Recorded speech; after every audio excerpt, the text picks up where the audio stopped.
Bueno, como habíamos quedado, vamos a ver toma de decisiones.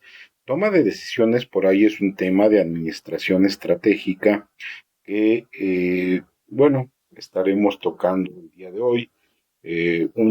La toma de decisiones se basa en el uso de herramientas para llegar finalmente a tomar esa decisión.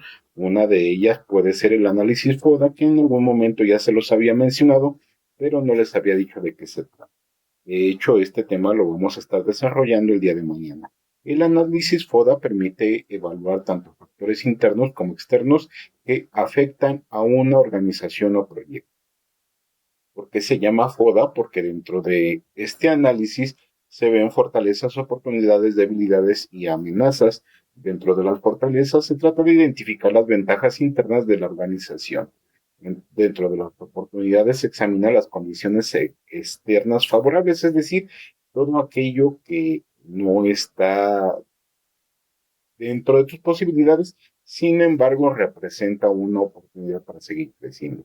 Dentro de las debilidades están las limitaciones internas, es decir, lo que te detiene o lo que te está perjudicando, que sí está dentro de tu alcance.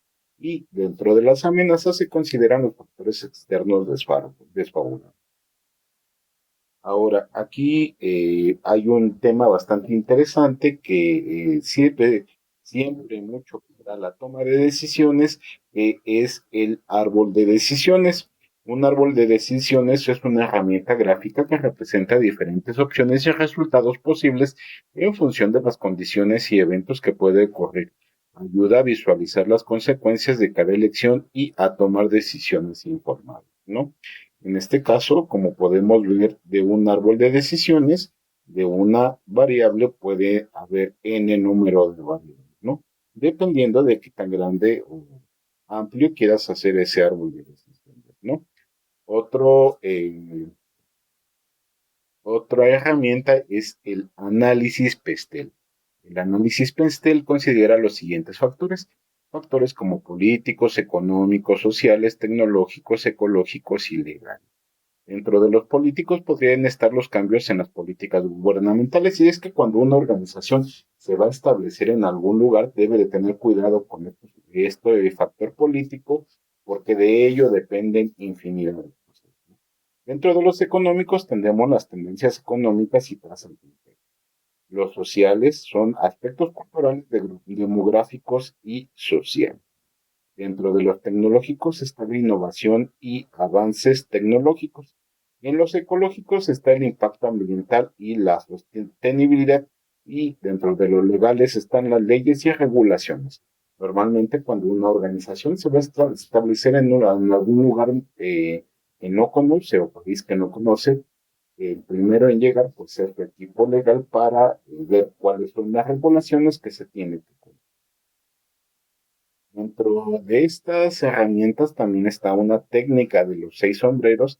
Esta técnica propuesta por Edward de Bono utiliza diferentes sombreros para explorar perspectivas diferentes, ¿no? Por ejemplo, el blanco, datos y hechos objetivos; el rojo, emociones y sentimientos; el negro, críticas y aspectos negativos; el amarillo, beneficios y aspectos positivos; el verde, creatividad y nuevas ideas; y el azul, control y gestión del proceso de decisión.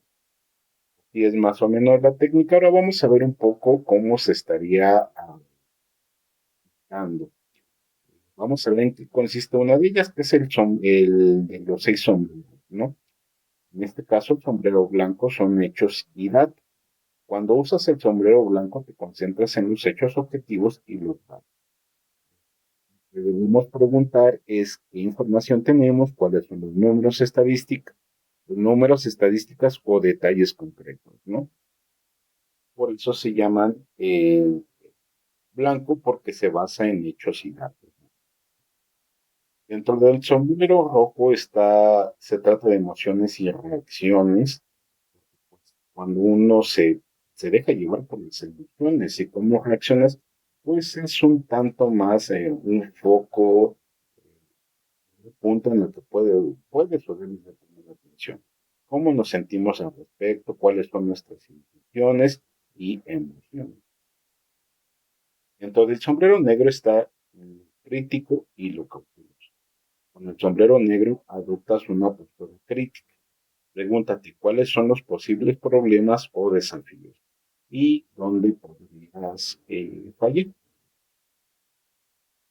Por eso se dice que es una postura un tanto crítica, ¿no? Porque se hace una cuestión de cuáles son los problemas, ¿no? Y cuáles serían las metas o objetivos que no podrías alcanzar, porque, pues, vaya, tienes que ser cauteloso, ¿no? El sombrero amarillo se enfoca en los aspectos positivos y negativos. Pregúntate cuáles son las ventajas y qué podrías eliminar. Son personas que estimulan la creatividad y generación de ideas. Pregúntate qué soluciones alternativas podemos considerar. Nuevas perspectivas. Dentro del sombrero azul es el líder del proceso. Pregúntate cómo estamos manejando el proceso de toma de decisiones. ¿Necesitamos más información o discusión? Bueno, ahora vamos a ver cómo se aplicaría la técnica de los 6 sombreros eh, dentro del área de recursos humanos, ya que es una herramienta valiosa para abordar la toma de decisiones en recursos humanos, especialmente en los procesos de reclutamiento y selección, procesos que normalmente pues, ya hemos estado en algún momento en recursos humanos conocemos. Una cosa es el hecho de reclutar a un grupo de gente, vamos a decir 100, y que de esos 100 tengas que elegir a 10, pues es un poco complicado y aquí vamos a explicar cómo se aplica. Y más o menos como en Harry Potter, así mismo, ¿no? En el contexto del reclutamiento utiliza el sombrero blanco para analizar datos objetivos, es decir, se examinan currículums, habilidades, experiencia laboral y certificaciones. La pregunta es, ¿qué información concreta tenemos sobre los candidatos o los que se han propuesto o candidateado o tienen la intención de aplicar esa vacante? Ahora, con el uso de sombrero negro para evaluar críticamente los aspectos negativos, es decir, cuáles son esas posibilidades de los candidatos o por qué no podría ser un buen candidato. Cumple con los requisitos, si tiene áreas de oportunidad, sigue siendo funcional, porque tan viable es que cumpla con los objetivos que se necesitan. Así que también es importante hacerse la pregunta de cuáles son las limitaciones y los riesgos de elegir a tal o cual persona. Entre el sombrero rojo están las emociones y la pasión. El sombrero rojo permite considerar las emociones, evalúa la impresión subjetiva que los candidatos generan y la pregunta es cómo nos sentimos acerca de cada candidato. Es decir, qué sentimiento te deja esa persona, eh, cómo lo percibes, te da confianza, no te da confianza, cómo lo visualizas en tal o cual puesto de trabajo y qué tipo de persona es decir, contribuye a un buen ambiente laboral o no contribuye a un buen ambiente laboral. Dentro del sombrero amarillo está el juicio positivo. Utiliza el sombrero amarillo para destacar lo positivo. Identifica fortalezas o oportunidades en los candidatos y la pregunta sería, ¿qué ventajas ofrece? Es decir, ¿qué ventajas tiene este candidato sobre todos los demás? Es decir, a lo mejor le falta tantito en ortografía, pero es muy creativo. O sea, va a encontrar la manera de suplir esa falla. En sus anteriores empleos ha dado tales o cuales resultados porque de facto resulta un buen candidato. Dentro del sombrero verde están las alternativas y la creatividad. El sombrero verde fomenta la creatividad. Piensa en enfoques no convencionales. Pregúntate, ¿hay nuevas formas de evaluar o seleccionar?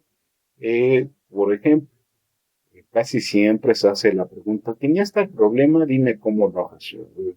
Dime un problema que hayas tenido y cómo lo resolviste. Pues tuve tal problema y lo resolví así y asado.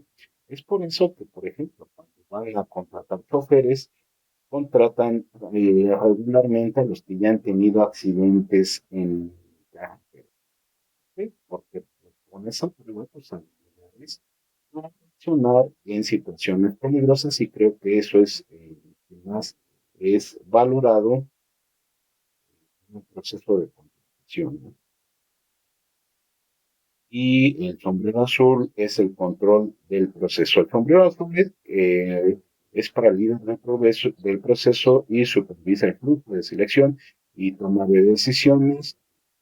Y la pregunta es, ¿estamos siguiendo un procedimiento efectivo? Es decir, de los 100 personas que reclutamos, ¿cuántos fueron seleccionados y cuántos permanecieron en el puesto, ¿no? Y eso sería un porcentaje de alta efectividad o baja efectividad. Y más o menos así funcionaría un proceso de toma de decisiones de los 4 herramientas bastante sencillas que se pueden aplicar a cualquier tipo de organización, ya sea del sector público, privado, eh, que tenga carácter social, no gubernamental, etcétera. Hablando de recursos humanos, pues son únicas y son valiosas dependiendo de sus habilidades, actitudes y aptitudes. Pues por hoy ahí la dejamos y que tengan un excelente